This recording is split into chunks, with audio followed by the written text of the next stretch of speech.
Pocas veces hubo tanta conmoción en Paraná por una tragedia aérea. Ese atardecer del viernes 2 de junio de 1995 hacía frío en la capital entrerriana y anochecía más temprano de lo habitual. El avión Cessna de Líneas Aéreas de Entre Ríos decoló de Aeroparque a las 19:05. Se decidió su salida porque varios conocidos del ámbito político y empresarial de Paraná habían quedado sin lugar en el vuelo habitual. Iban 7 personas, entre ellas algunos de los flamantes empresarios que habían adquirido la firma en esa etapa casi final del gobierno de Mario Moyne. El empresario Raúl Schwartein, que venía en el Cessna, era la cabeza visible del grupo. Su socio, el abogado Héctor Krochik, había permanecido en la capital entrerriana. Esa semana habían firmado el traspaso de la empresa estatal. El avión del AER cayó a los 3 minutos sobre aguas del Río de la Plata y marcó la tragedia. En realidad estaba arriba de mi auto, iba con mi mujer y mis hijas, manejando acá por la ciudad, cerca de acá, cuando me llaman por teléfono para avisarme que se había caído el avión, que había tenido un accidente.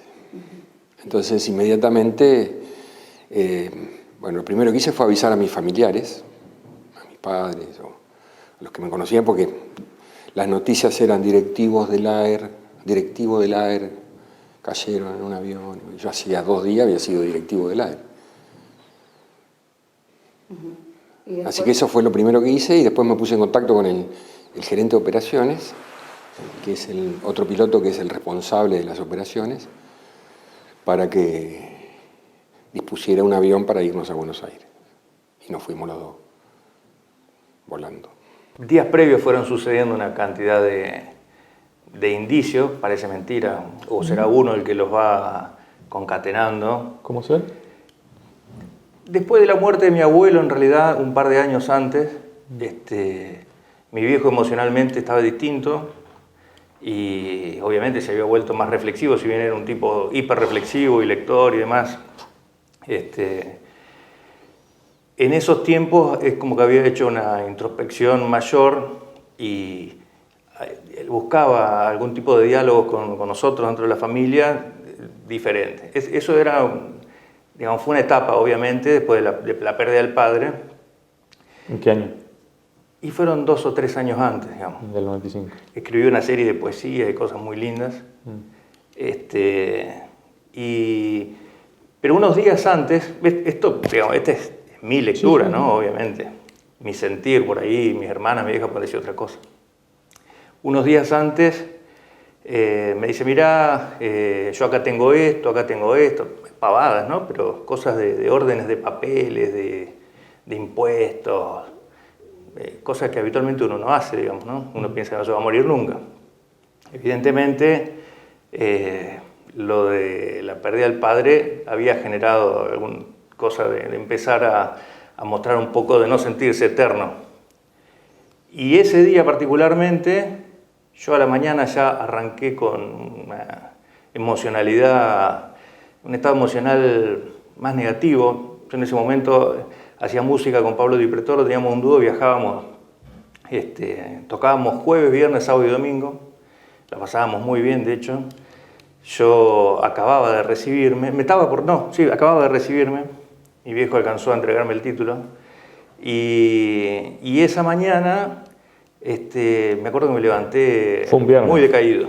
Fue un viernes, ¿no? Sí. Fue un viernes, nos íbamos a tocar a Rafaela, si mal no recuerdo, con Pablo, y yo paso en la camioneta con todos los equipos cargados y demás. Y cuando paso por casa, que paso a saludar, mi viejo siempre llegaba. Mi viejo tenía una empresa argentino-brasilera de empresas de viviendas industrializadas. Y bueno, la peleaba mucho. ¿Pero estaba de funcionario nacional en ese momento? No, en ese momento no estaba de funcionario. ¿Ah, no? No. Pero venía de Buenos Aires ese día y estaba invitado a cenar el ex gobernador Mario Moyne, que estaba en mi casa. Y cuando yo paso, veo una persona parada en mi casa, 7 de la tarde, 8, Y cuando vi, supe instantáneamente que algo le había pasado. No sé por qué. Pero recuerdo que le dije a esa persona, ¿qué le pasó a mi viejo? Y bueno, ahí me enteré. Entré una conmoción en mi casa. Justo estaba el gobernador en mi casa. Así que tenía la información al instante que le habían avisado. Y bueno, a partir de ahí cambió nuestras vidas, obviamente. Pero bueno, uno cuando después empieza a pensar para atrás, empieza a atar esos pequeños detalles que son fuera de la habitualidad de la manera en que uno vive su vida, ¿no? Esta reflexión sobre esos pequeños indicios que pareciera que hay como una premonición de que algo va a suceder. Pero sí, claramente recuerdo llegar a mi casa y solamente había una persona en la puerta, no había otra cosa como para pensar que algo había pasado, y yo le dije, ¿qué le pasó a mi viejo? Un empleado de vigilancia de la dársena F del puerto de Buenos Aires fue quien avisó de la situación. A horas del hecho, se conocería que había un sobreviviente, Ricardo Romanelli, oriundo de Capital Federal, a quien el empresario Schwarten había designado como gerente general de la empresa a partir de la privatización de la AER. Yo recuerdo, justo ese día yo había viajado a Buenos Aires con mi hijo, con Enrique, que era chiquito. Y a la noche, mi madre estaba en Buenos Aires junto con mi hermano. Entonces me vuelvo con ellos en auto. Normalmente uno viajaba en los vuelos de la AER. Generalmente uno se movía en la AER en esa época. Yo era, por entonces, diputado provincial. Y volví con mi madre, Enrique, mi hermano y yo en un auto. Y claro, los celulares, yo creo que eran ladrillos, una cosa así, o no recuerdo bien ni si había celulares, pero el tema es que no había comunicación. Y cuando llegué a Paraná, esperaban con un susto mis otros hermanos porque no sabían quién estaba en el vuelo. Ahí me enteré de que se había caído el avión de la AER.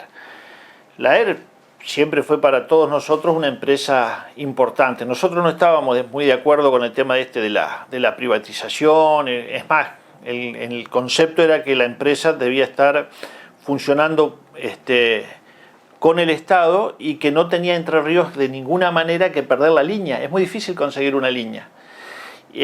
Ahora, fue un cimbronazo, yo creo, para todos. Yo recuerdo que me impactó muchísimo, pero muchísimo la muerte de Walter Grant. Con Walter, en el gobierno de Moyne, cuando Moyne era intendente de Paraná, yo era concejal. Y Walter era un hombre que estaba muy ligado a Tato. Y recuerdo que eso fue un shock muy, muy grande y pegó muy fuerte en la sociedad paranaense, más allá de las otras víctimas que hubo, no recuerdo bien los nombres. Me acuerdo sí del piloto, creo que era francés. Y después había unos ejecutivos porque justo se estaba traspasando, haciendo la transferencia de la línea en una privatización, que a raíz de esto se cayó. También recuerdo sí que en ese momento se abrieron investigaciones en lo judicial, incluso, si mal no recuerdo, en lo legislativo también, pero todo esto quedó un poco en la nada al tiempo cuando la justicia determinó que había sido un error humano. De alguna manera esto quedó y siguió la gente más ligada a quienes habían fallecido en el accidente. Estoy hablando, haciendo memoria, así que puedo tener. Y a raíz de eso, después fue que se encontró, creo que era la hélice, como que se había desprendido y ya era más una falla mecánica que una falla humana. Pero indudablemente fue un hecho que marcó un antes y un después en la aerolínea, ¿no? Ese viernes fatídico para Entre Ríos, yo en esa época estaba cumpliendo tareas o funciones en ATC, lo cual viajaba de Paraná a Buenos Aires todos los lunes y volvía todos los viernes. Ese viernes, como siempre, a la mañana mi secretaria llama para reservarme el pasaje en la AER y con una sorpresa que le dicen que que ese día no había lugar porque estaba completo, porque había cambiado el sistema. Al privatizarse en ese momento la empresa, no había lugar. Mi secretaria hace el reclamo y le dice, pero ¿cómo si mi jefe viaja todos los lunes y viernes en la AER hace 2 años? Y, bueno, dice, no hay, la cosa que no hubo lugar. Entonces mi secretaria me saca pasaje para volar a Santa Fe en Austral. Era media hora después. Resulta que ese mismo día a la tarde, del AER, la llaman a mi secretaria para decirle que sí, que había lugar para que yo vuele en la AER a Paraná. Mi secretaria estaba molesta, enojada, y sin decirme nada a mí, les dice que no voy a ir con la AER, que voy a viajar en Austral. Bueno, perfecto. Yo ni enterado. A la hora del vuelo de Austral, Aeroparque, subimos al avión. Recuerdo que en ese momento viaja al lado mío Miguel del Cel. Cuando íbamos a salir, sale el avión. Cuando va a la pista para el lado de despegar, nos hacen esperar como media hora. Preguntamos, ¿qué pasa? ¿Por qué esperamos? Nos dicen, no, hay un problemita con otro avión, ya despegamos. Efectivamente, a la media hora despegamos. Bueno, quedamos con la intriga que había pasado. En principio, bueno, nosotros recibimos la noticia en la redacción, estábamos en el diario Hora Cero. En aquel momento era un diario joven, con un montón de gente joven trabajando, era una cosa fue muy impactante. La noticia cayó en redacción, inmediatamente se montó un operativo para ver quién salía, cómo recibíamos las primeras informaciones. Fue la primera vez de muchas cosas a nivel movimiento técnico, logístico, de producción. Hoy por hoy todo sería mucho más sencillo. En aquella época, estamos hablando de 1995.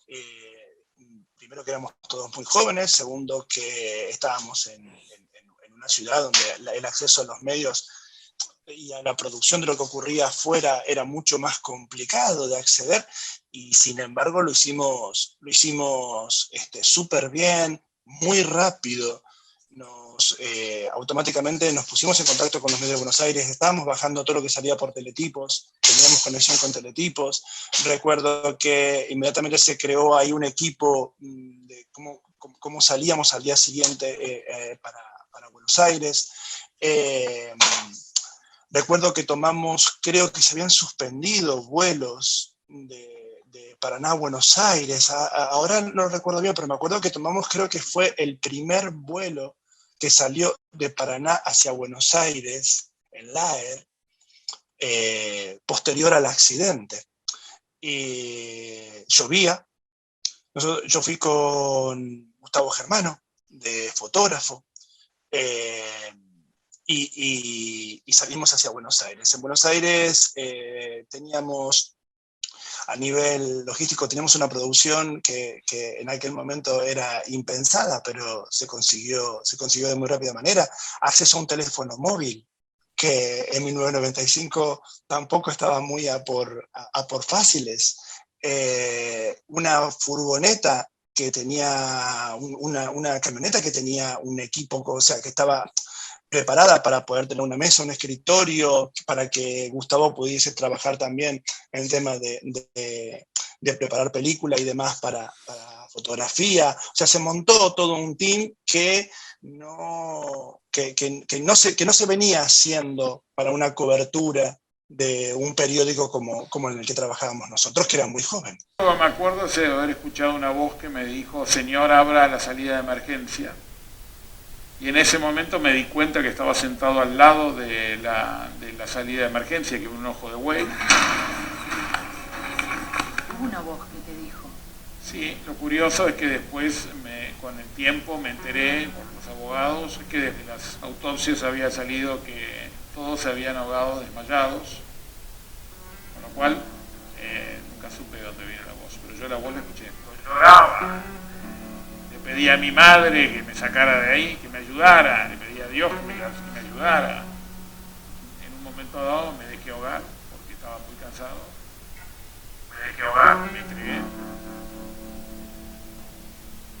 cual tuve mi primer encuentro real con la muerte y dije, no le puedo hacer esto a mis hijos, tengo que tratar de salir como sea, y en ese momento me di cuenta que era lo que tenía que hacer para sacarme el calzado, y cuando me lo saqué, dije, me salvé, todavía no había empezado a nadar. No hubo sensación de caída, no hubo nada, el avión había despegado, estaría a 300 metros de altura o un poquito menos cuando empezó a virar, y yo creo que lamentablemente lo que pasó es que viraron mal, con la nariz mirando para abajo, y el avión se pegó contra el agua. Porque yo tuve la suerte de no desmayarme. Lo que normalmente sucede cuando hay sobrevivientes en un avión es suerte. Es el factor suerte. No hay ninguna otra razón. Y yo estaba bien atado, y entonces cuando fue el impacto y me fui para adelante, no me golpeé contra nada, no me desmayé. Y además dio la casualidad que después me di cuenta que estaba sentado al lado de la salida de emergencia, con lo cual pude accionar las manijas de la salida de emergencia y salir. Era un ojo de buey en realidad, no era una puerta formalmente. Lo primero que uno se da cuenta es que la vida no es infinita, y que uno no decide cuándo va a partir. Son hechos fortuitos. Siento una enorme empatía por ellos y ganas de hablar con ellos y darles aliento y contarle cómo va a ser el proceso para adelante. Es muy duro. Objetivamente uno no la tiene la culpa, uno no es responsable de ese hecho. Es una víctima más, con la diferencia que vivió. Bueno, llegamos a Aeroparque y ahí habíamos puesto a alguien de prensa para que filtre, digamos, toda la información y no nos moleste, porque llegamos y estaban buscando el avión en ese momento. Se estaba buscando el avión, estaba el operativo. Cada vez que se pierde un avión y se sabe más o menos dónde puede estar o no, se dispara un operativo de búsqueda y rescate. Es un organismo que en ese momento dependía de la Fuerza Aérea, del Comando de Regiones Aéreas. Así que lo estaban buscando, era de noche y lo estaban buscando. Un poco por donde había dicho Romanelli que creía que había caído. Que tampoco era tan así, porque Romanelli pudo, como lo llevó la corriente, había viento, tuvo que nadar, casi se ahoga. No podía determinar mucho a dónde había caído el avión, más o menos. No fue una noche de tormenta. Fue una noche sin luna, una noche cerrada, con mucha oscuridad sobre todo el Río de la Plata.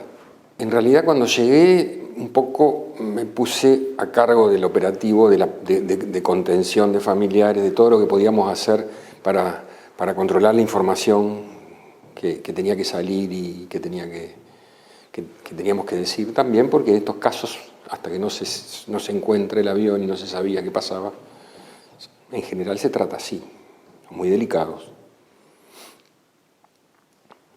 Y bueno, y nos quedamos esperando que la gente de prefectura y todo lo demás encuentren el avión, y a su vez, cuando aparece Romanelli, también me voy a hablar con él para que me cuente qué era lo que había visto él, qué es lo que había pasado, qué era lo que se acordaba. Bueno, hoy me preguntabas por qué se salva Romanelli. Se salva porque está al lado de la ventanilla de emergencia. Todos los aviones, grandes y chicos, tienen una salida de emergencia. Si te acordás, cuando te subías al avión, ¿qué es lo que te dicen los tripulantes de cabina? En caso de emergencia, las salidas son estas. Un avión chico también tiene una salida de emergencia. Y particularmente donde estaba sentado Romanelli, atrás del puesto de copiloto, estaba la salida de emergencia. Y cuando se cae el avión, Francés, que era el comandante, digamos, le dice, abra la ventanilla y salga. Así que él abre la ventanilla, que era una palanca con este movimiento, y sale. Está todo oscuro, bueno, un caos. Y se queda dando vueltas ahí, bueno, sí. Si vas a hablar con él, se queda dando vueltas, esperando que sigan saliendo los demás, cuando ve que no sale más nadie y que ya le pesaba, estaba con botas, bueno, se tiene que sacar las botas en un momento y se pone a nadar.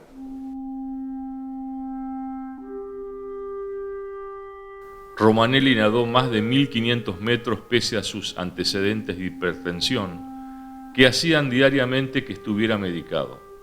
Llegó una hora después a un restaurante de Punta Carrasco, donde lo socorrieron los mozos.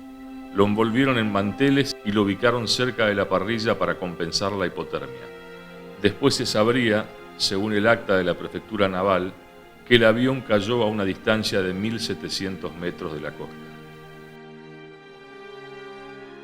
Ese avión particularmente hacía 3 meses había venido, 3 o 4 meses, no recuerdo bien, había venido una inspección en un taller. Los aviones se inspeccionan en talleres habilitados para hacerle mantenimiento, digamos, overhaul, cada X cantidad de horas de motor o X cantidad de horas de ciclos de tren de aterrizaje o de hélice, se chequean y se tienen que ir anotando y el que hace ese trabajo son los talleres que están habilitados por la autoridad aeronáutica. Este taller estaba en Reconquista, en Avellaneda, un taller cerca de Reconquista. Pero era un avión que nosotros lo usábamos para traslado de pasajeros, digamos. ¿Para qué lo usábamos? Lo usábamos para llevar un repuesto, si quería viajar el gobernador o algún funcionario que quería ir a algún lado, pues tenía las características que podía aterrizar en pistas de tierra, en aeroclubes, un avión chico. Bueno, el avión lo encuentran, estaba 3 metros y medio, 4 metros, y ahí lo sacan, y cuando lo sacan, bueno, se encuentra con todo el panorama que estaban todos los cuerpos de los pasajeros y de los pilotos que quedaron. En realidad cayó, no se rompió mucho el avión, porque cayó en una forma casi plana. Por eso no se rompió todo el avión, de hecho quedó bastante entero. Pero bueno, de noche, en un impacto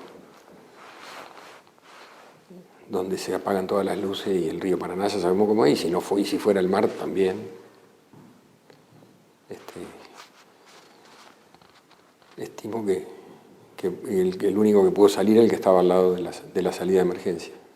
Los demás intentaron, si estaban bien o no.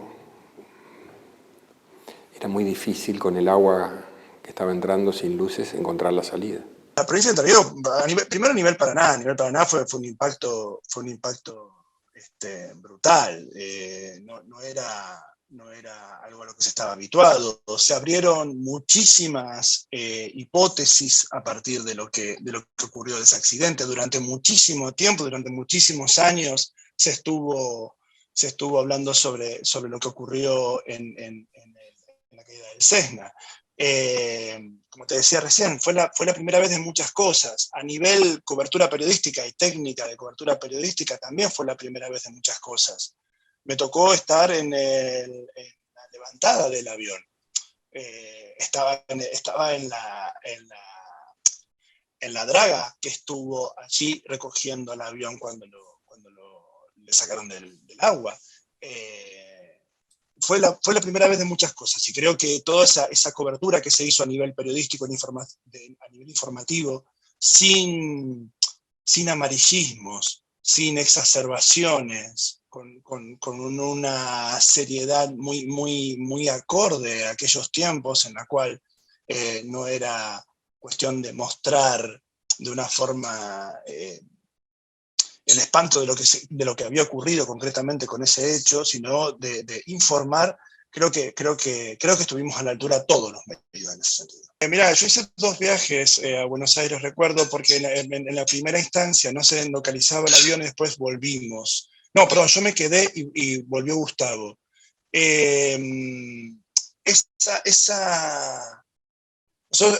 Hicimos 2 salidas con los helicópteros de Gendarmería, creo que era, o de la prefectura. Había unos helicópteros militares que hacían el sondeo. tuve oportunidad de hacerle el rastrillaje aéreo con los helicópteros a puertas abiertas y hacer cobertura fotográfica de esa búsqueda, cuando todavía no se había localizado el avión. Posteriormente, cuando se localizó, era a alta hora de la noche, cuando se pudo ubicar y cuando se retiró el avión del agua. Realmente el impacto, aún hoy, las imágenes son muy vívidas, porque sin entrar en descripciones, se notaba claramente la intención de algunos pasajeros de intentar llegar, porque se encontraban cuerpos que no estaban en situación. Si bien en el primer momento todo apuntó de que el impacto que había tenido el avión sobre el agua había generado que muchos perdieran el conocimiento, parece ser que en algún momento alguno despertó e intentó llegar a la puerta, como le pasó a Romanelli, que lo consiguió. Cuando bajamos en Santa Fe, preguntamos a ver que si sabían qué había pasado, si tenían información, y nos dicen que sí. Efectivamente había salido de Aeroparque y enfrente de Aeroparque había caído un avión del AER. Te imaginas lo que fue para mí exclusivamente, que yo era un asiduo viajero por la AER. Así que bueno, con toda la tristeza, me acuerdo, subí al auto, me estaba esperando, no me acuerdo si uno de mis amigos, y cuando salga del aeropuerto, me acuerdo el primer llamado que recibo era el de el Pilo Muguruza. Y cuando yo le atiendo el teléfono, casi se muere él, porque me dice, ¿estás vivo? Él, Busti, porque Busti fue el segundo llamado. Era la gente que estaba en permanentemente contacto conmigo. Bueno, ellos estaban casi seguros que yo había viajado ese día en LAE. Así que bueno, son esas cosas del destino que hoy te puedo estar contando esto, y a lo mejor no sé qué hubiera sido de... Yo me acuerdo en esa época que el que venía era Walter Gran. Walter Gran.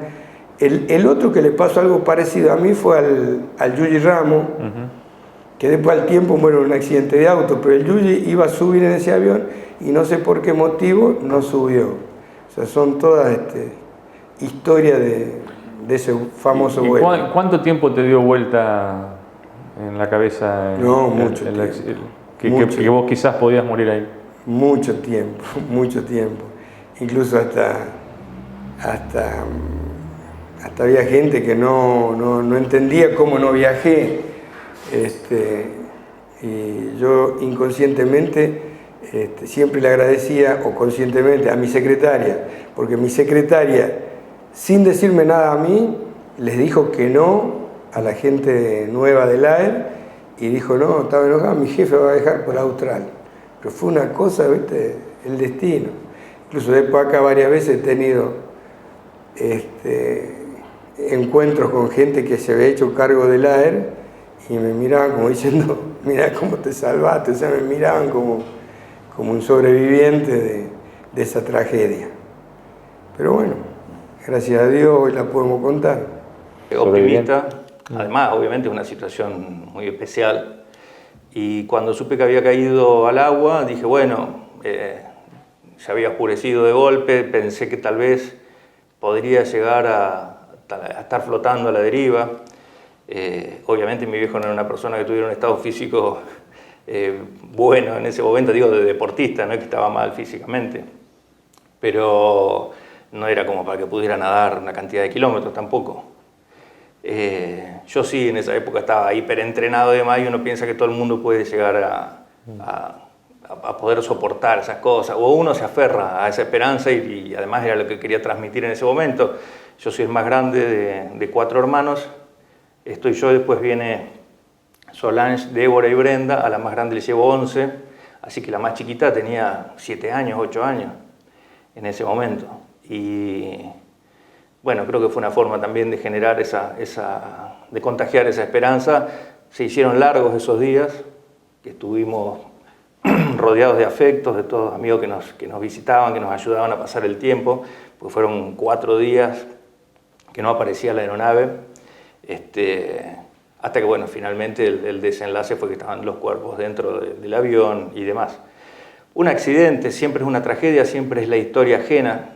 Uno nunca cree que le va a pasar a uno, lo ve habitualmente en las noticias. Es muy extraño cuando hay un ser querido dentro de esas noticias. Supongo que esto le debe pasar a todo el mundo que tiene una circunstancia similar. Pero siempre es la historia ajena, nunca es la propia.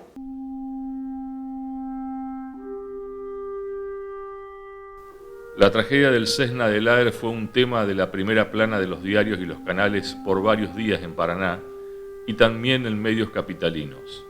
La búsqueda primero, la extracción del avión de las aguas del Río de la Plata y el hallazgo de los cuerpos dentro de la aeronave fueron imágenes muy fuertes y conmocionantes para familiares, trabajadores y periodistas.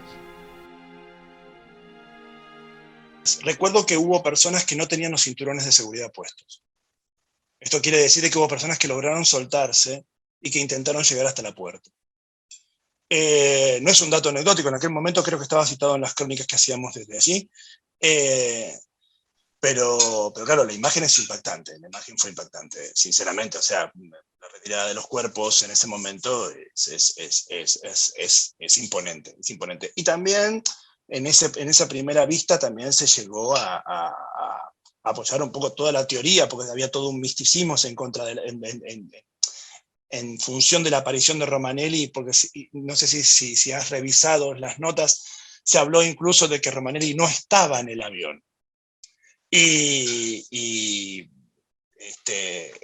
encontró la puerta abierta, o sea, cuando retiran el avión se veía la puerta abierta, la ventana de emergencia abierta, evidentemente que coincidía con la versión que él había volcado en primera instancia, que era que había podido salir a partir de la salida de emergencia. Romanelli me dijo que él estaba con su computadora trabajando y de repente, con su laptop, y de repente escucha un golpe y empieza a entrar agua.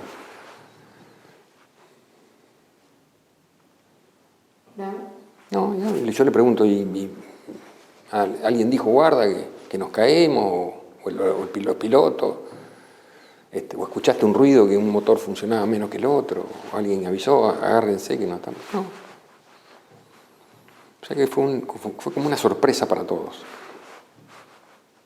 Para él también. Y mi experiencia como piloto, hay varias lecturas. Hay un informe que después de como pasó tanto tiempo, hay un organismo que se llamaba en esa época JIAC, que era la Junta Investigadora de Accidentes de Aviación Civil, que hizo todo un estudio, determinó, en este momento no me acuerdo bien cuáles fueron, lo estuve buscando hoy, pero no me acuerdo bien cuáles fueron la determinación, pero sí determinaron que no había habido ninguna falla en el avión. Sí puede haber sido sobrepeso, un poco tal vez venía un poco pesado. La verdad que ese es un avión que yo no volaba, entonces tampoco tengo tanta referencia. Nosotros somos bastante específicos. Si vos decís, bueno, ya lo volaste alguna vez, qué sé yo. O me preguntás de un Boeing 737 y bueno, te voy a decir, bueno, lo volé durante 10 años. Entonces sí te voy a explicar, te voy a contar qué fue lo que puede haber pasado. Pero acá siempre se investigó, se dijeron muchas cosas. Después vinieron peritos desde Panamá a buscar, a revisar el motor, porque se pensaba en algún momento que la hélice se había partido en el vuelo y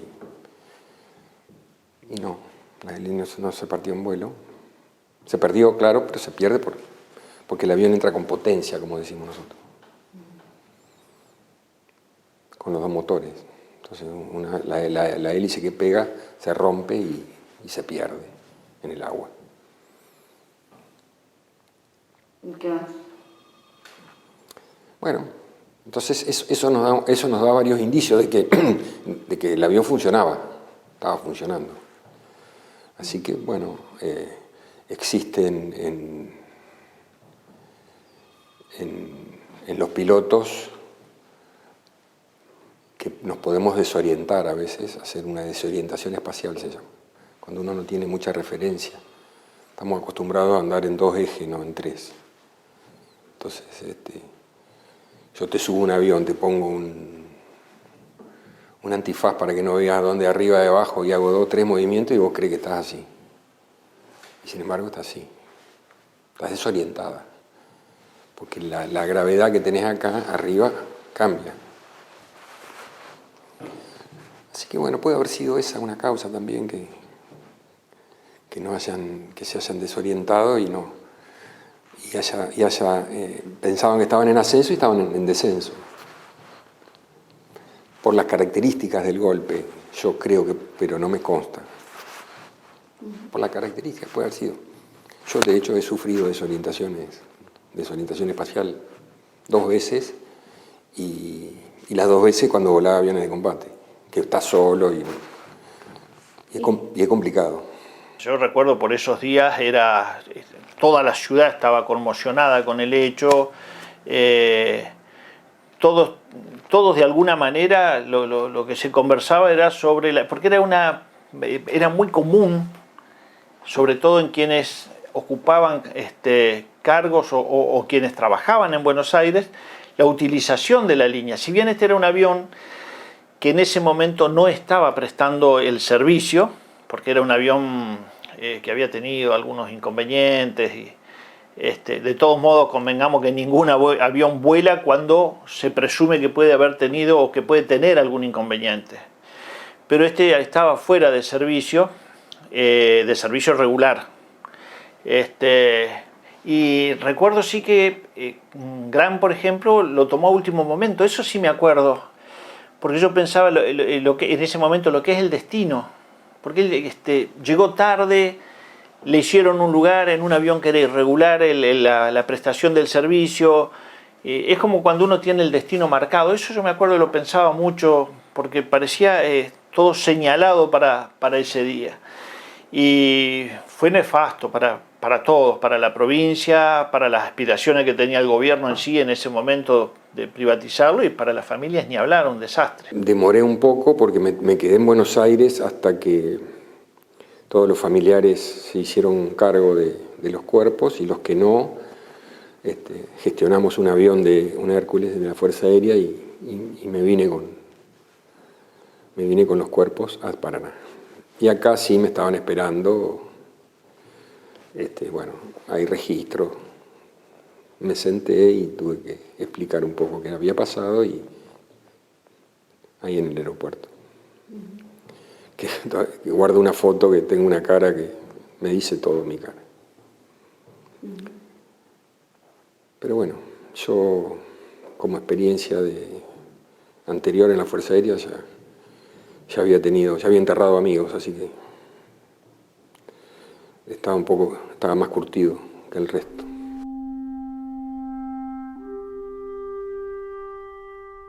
La caída del avión del AER provocó la apertura de un expediente judicial que llevó adelante Rodolfo Canicova Corral, a cargo del Juzgado Correccional y Criminal número 6 de Capital Federal, que encontró responsable al piloto y archivó el expediente el 21 de marzo de 1996. El hecho también tuvo repercusiones políticas.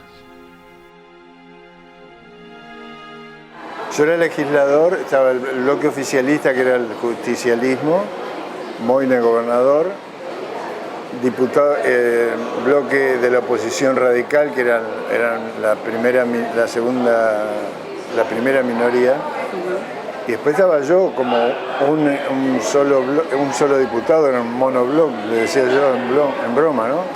Yo era diputado de la UCD en ese momento, estamos hablando del gobierno de Menem a nivel nacional y del gobernador Moyne a nivel provincial.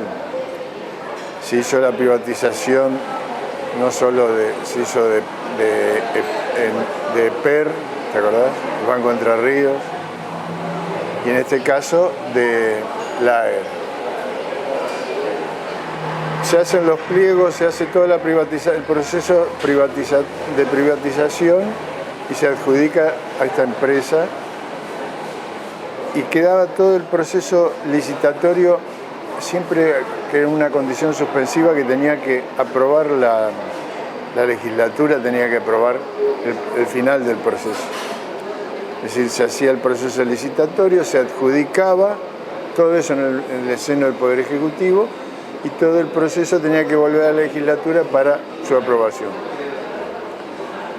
Lo que recuerdo es que se adjudica, ocurre el siniestro que es con la pérdida del avión y de lamentables vidas. Entonces, ahí la situación de la sociedad cambia muchísimo, porque me parece que el que era presidente de la empresa adjudicataria que iba en el avión y que fallece, era la persona, digamos, que representaba realmente el capital de la empresa adjudicataria. Se exigen garantías, porque habían caído las garantías un poco, al morir esta persona, las garantías eran otras, se exigen mejores garantías o nuevas garantías, y los directivos de la empresa no dieron garantías suficientes, entonces no se confirmó la adjudicación de la licitación. Y ahí cae la adjudicación, que creo que en un proceso administrativo lo termina haciendo Busti, que cuando recién asume, me parece. Pero todo esto ocurrió, se desencadenó a raíz del accidente del avión ese, ¿no? Lo único que sí seguía en su momento de lo judicial, por eso decía, es se abrió en su momento la causa en jurisdicción de Buenos Aires, con Canicoba Corral, que después eso lo cierra porque dice que se trató de una falla humana, o sea, traducido, fue un problema de pilotaje. Y sé precisamente que los familiares quisieron seguir investigando, incluso creo que contrataron gente para que hiciera la investigación, que fueron los que encontraron la hélice, y a partir de allí dijeron que era un motor y que había una hélice que había sido reparada, que se había desprendido. Esto desestabilizó el avión, hizo un acuatizaje, y bueno, ahí sobrevino el accidente, ¿no? Pero hubo uno que se salvó, me acuerdo que a todos nos impactaba eso, porque cayó como a unos 2000 metros entrando en el Río de la Plata, y 2000 metros nadando hasta Punta Mogote, creo que está ahí. Es mucho, de noche, en invierno, abrigado. Fue algo que llamó la atención, el esfuerzo y la lucha por preservar la vida de una persona, ¿no? Por salvarse. Eso nos impactó también. Y el resto que sí nos impactó porque no fue que cayeron de golpe, sino que acuatizaron y no pudieron salir. La causa la llevó Canicoba Corral. Nosotros nos quedamos en Buenos Aires, en algún momento montamos guardia incluso en la puerta del gabinete forense. Era al ser medios del interior y demás, y tener un acceso bastante restringido a algunas fuentes, se nos complicó muchísimo la cobertura a nivel judicial. Después todo se fue aceitando y pudimos acceder mejor, pero en las primeras horas era todo muy, muy, muy complicado. Sí es cierto que después la causa se archivó, había toda una apelación por parte de la familia del piloto, porque se determinó a nivel judicial de que había sido un error humano, que había sido un error del piloto, el motivo de la caída del avión, y a nivel pericial se terminó terminando eso, y eso fue lo que condicionó el archivo de la causa. En Paraná fue noticia durante muchas semanas. En Paraná te paraban por la calle para preguntarte si sabías algo más. Paraná estaba muy pendiente de lo que había ocurrido. Son esas noticias que mueven la comunidad durante muchos días. No eran personas, si bien algunas personas no eran de la sociedad conocida paranaense, pero había personas que sí lo eran, y lo eran mucho, eran conocidos de Paraná, y eso influyó muchísimo en el que la información estuviese permanentemente latente. Luego de varios años de cubrir algunos que otros casos de estos que son trascendentes en la ciudad de Paraná, ese fue uno de los que perduró también durante bastante tiempo. Después cuando, bueno, en ese momento recordemos el gobierno de Menem, que estaba a favor de privatizaciones de empresas públicas a nivel nacional, y la misma corriente política llegó a todas las provincias con grandes déficits, tenían grandes déficits, todos los entes públicos no estatales que tenían grandes déficits, grandes pérdidas, el Banco de Entre Ríos tenía grandes pérdidas, LAER tenía pérdidas, y en consecuencia el presupuesto provincial no daba más, es decir, estaba todo deficitario. Entonces se comenzó a analizar la posibilidad de privatizar empresas del Estado. EPER fue otra que se privatizó. La que me toca por su cuestionario es LAER. Y bueno, LAER comienza con se realizan los pliegos todos dentro del seno del Poder Ejecutivo. Yo no sé si la legislatura tenía representantes en esa comisión, porque siempre estuvimos al tanto de cómo marchaba la licitación, cómo se producía todo el proceso licitatorio. Lo que sí recuerdo era ese detalle que le dije de que siempre la legislatura tenía la última palabra. Y como cuando se adjudica la legislatura no había hablado, se produce ese problema societario al fallecimiento lamentable del presidente de la sociedad adjudicataria, además de otras personas que iban. La legislatura no aprueba la adjudicación y cae la privatización. Después de eso yo no recuerdo bien qué pasó con LAER, creo que siguió funcionando, la verdad que no me acuerdo. Familiares de víctimas apelaron a la Cámara de Casación Federal tras la decisión de Canicoba Corral. En junio de 1996 lograron que se reabra la investigación. Sus peritos habían detectado que el avión tenía desperfectos técnicos que provocaron el desprendimiento de una hélice reparada un año antes. El avión había sido descartado para viajes oficiales porque perdió combustible en un viaje que había realizado el exgobernador Mario Moyne a Misiones. Pese a ello, no consiguieron que se continúe la investigación y en 1997 cerró definitivamente sobreponiendo el argumento de la falla humana. En realidad no sé cómo siguió la causa porque yo no volví a ser funcionario de LAER. Mi gestión cesó en ese momento, cuando se entregó la empresa al que había ganado la adjudicación. Yo me quedé volando solamente un tiempo más y después me fui. Pero no sé cómo, la parte legal no la seguí yo, la siguió la otra integrante del directorio, que era la doctora Chéndola, que ella fue la interventora y después quedó como interventora en el gobierno que siguió, que era el gobierno del doctor Busti.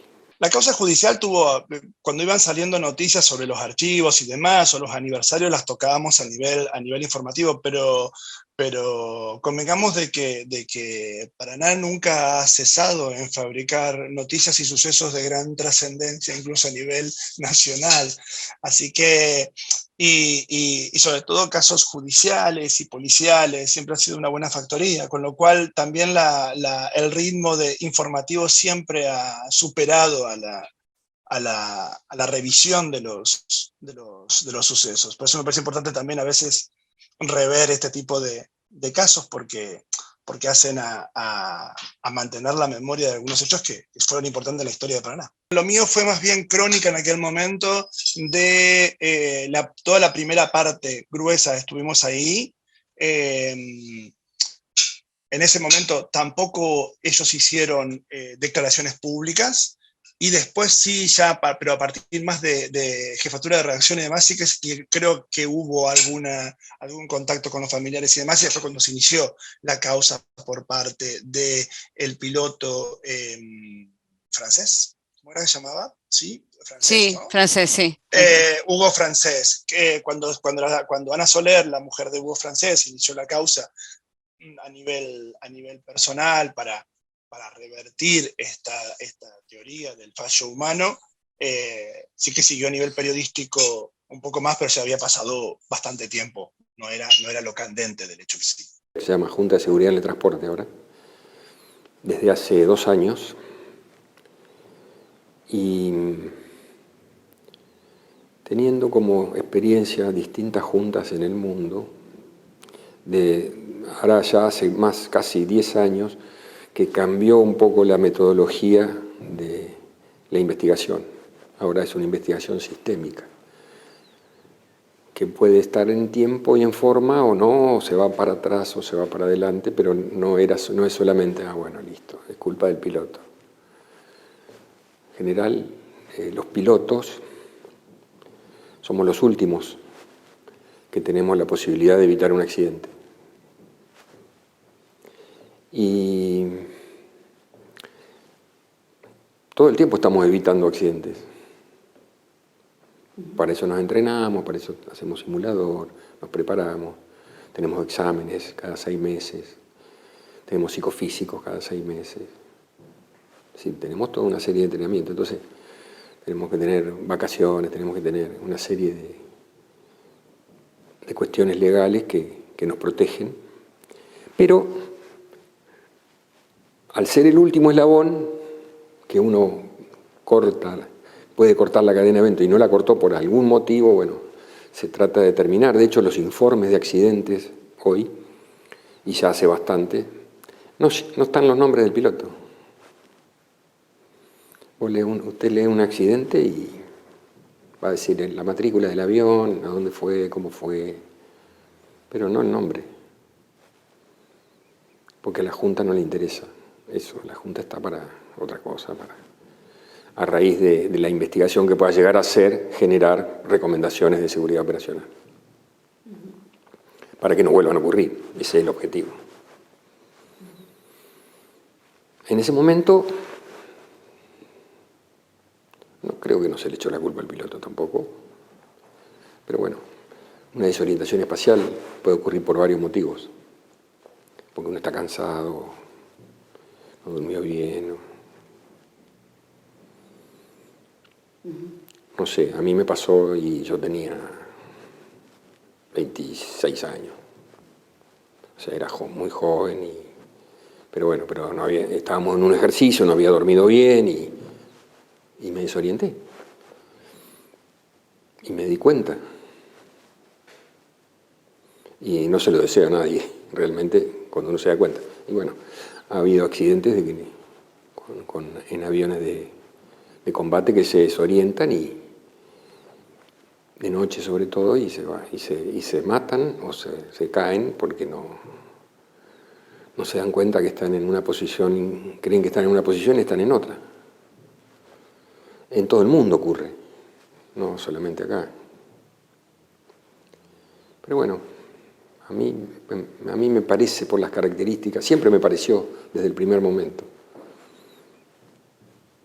por cómo tocó el avión y todo lo demás, que bueno, puede haber sido una desorientación espacial. Y el informe de la Junta, algo de eso dice. Hay gente conocida, toda, aunque no sea conocida en el mismo desastre, pero al piloto, al arquitecto Gran, una persona conocida en la ciudad, en la política, toda era gente, y culminando ese proceso de privatización, que ya lo teníamos listo, vemos que culmina de esta manera, una cosa realmente sorprendente, muy, muy feo, muy feo. No, porque esto no tenía nada que ver con el proceso, es decir, con el proceso licitatorio en sí. Fue un accidente que cortó un proceso licitatorio porque iba dentro del avión un presidente de la empresa y quien daba las garantías y tenía los avales suficientes para que la provincia le entregue, porque digamos, en los procesos licitatorios puede hacerse bien o mal. La experiencia ha dado que muchas veces se han hecho mal, pero el Estado lo puede hacer bien. Es decir, nosotros tenemos que cuidar el patrimonio de la provincia. No podíamos, por el hecho de privatizar, regalarse esa empresa. No era la intención de la provincia, ni mía en ese momento, regalar la empresa. Para lo cual, como se entregaba el patrimonio a la empresa, se tenían que dar avales y garantías por cualquier problema. Entonces, fundamentalmente el crack se produce con el fallecimiento del presidente de la empresa. Bueno, hoy es un tema, digamos, que uno lo recuerda porque grabó a fuego un momento en lo que fue la vida, en este caso de la aerolínea, de unas familias paranaenses, de uno cuando ve a los familiares siempre instintivamente recuerda de alguna manera esas circunstancias que fueron muy dolorosas. El accidente, lo único que pienso es que qué lástima que no se terminó realmente de aclarar para todos qué era lo que había pasado.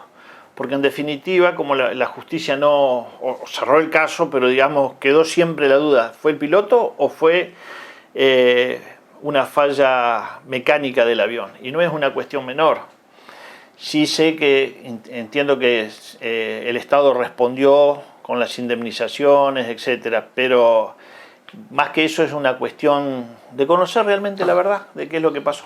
Lo veo exactamente igual que como pasó, es decir, fue un hecho fortuito, lamentable, que ocurrió dentro de un proceso de licitación. El accidente no tiene nada que ver con la privatización en absoluto. El accidente fue totalmente casual y bueno, tuvo consecuencias inmediatas, ¿no? E inesperadas, digamos. Sí, inesperadas por el hecho de que, bueno, es un accidente totalmente inesperado. El hecho de que fuera el presidente de la empresa en ese momento, que los restantes miembros de la empresa adjudicataria no tuvieran posibilidad de ofrecer avales y garantías, ahí fue determinante para el proceso licitatorio y no se le otorgó, la legislatura no le autorizó el proceso licitatorio, lo dijo trunco. Está bien. Y volvió al Estado. Terminó cerrándose y no me acuerdo bien en este momento, pero me parece que los últimos actos fueron hechos por el gobernador Busti recién asumido. No, cambió instantáneamente. Mi madre tuvo que hacerse cargo de todo, como digo, yo ya tenía 26 años, pero mis hermanas eran chicas, o sea que tenía dos adolescentes y una niña. Fueron épocas difíciles. Por suerte, todos salimos adelante. Creo que también nuestra propia formación en mi casa, de personas que siempre han tenido sus utopías y han actuado en consecuencia, y mi viejo, una persona muy emprendedora, tenía una charla y ya estaba viendo qué podía hacer y qué iba a armar, y automáticamente se enganchaba y estudiaba y iba y apostaba al futuro. Eso también le generaba algunos problemas, quedaron una serie de descubiertos en el banco y demás que fuimos afrontando en el tiempo, porque siempre tenía una conversación, tenía un proyecto por delante y ya tomaba financiamiento para llevarlo adelante. A veces las cosas no terminaban saliendo y el financiamiento había que devolverlo. Así que, como digo, todos salimos adelante. Yo ya me había recibido, pero después se recibió Solange de abogada, después se recibió Débora de politóloga y luego Brenda de licenciada en publicidad. Las dos últimas estudiaron en Buenos Aires cuando mi vieja fue legisladora, así que tuvieron la suerte de poder compartir con ella más de cerca también esa etapa.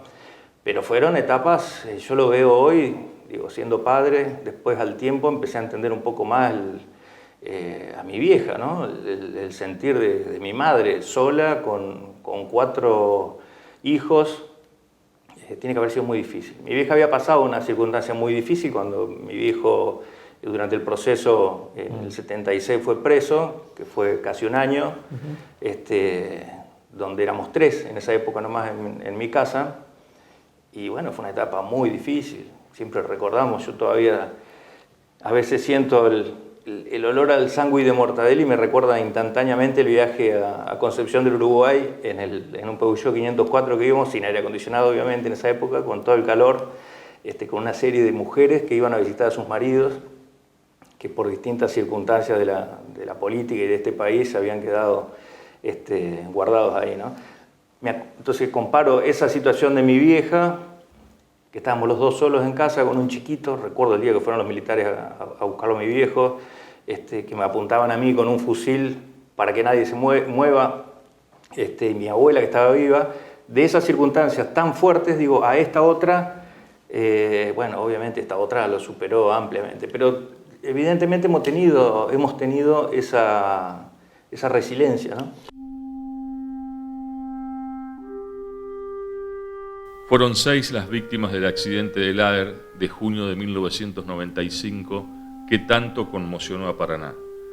El caso quedó en el olvido, pero duele y conmueve cada vez que se lo recuerda. Fue un duro impacto para muchas familias conocidas de la capital entrerriana. Dejó huellas y heridas que alguna vez el tiempo quizás cerrará.